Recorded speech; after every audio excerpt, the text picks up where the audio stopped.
কুয়েতের অগ্নিকাণ্ডে মৃতদের পরিবারের পাশে দাঁড়ালেন প্রধানমন্ত্রী নরেন্দ্র মোদী।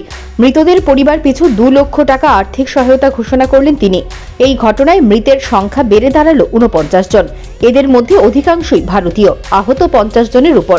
হতাহতের সংখ্যা আরও বাড়ার সম্ভাবনা রয়েছে।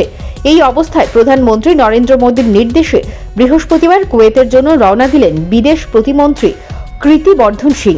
আহতদের সঙ্গে দেখা করে দুর্ঘটনাস্থলও পরিদর্শন করবেন তিনি। কুয়েতের মানগাব শহরের একটি 6তলা বিল্ডিংয়ের এই অগ্নিকাণ্ড ঘটে। বিভিন্ন দেশ থেকে সে দেশে কাজ করতে যাওয়া শ্রমিকরা থাকতেন এই আবাসনে। একসঙ্গে প্রায় 159 জন ছিলেন এই বিল্ডিংয়ে। কুয়েতের বিভিন্ন হাসপাতালে আহতদের চিকিৎসা চলছে। কুয়েতের ভারতীয় দূতাবাস গোটা পরিস্থিতির উপর নজর রেখেছে। Bureau report, news prime Tripura.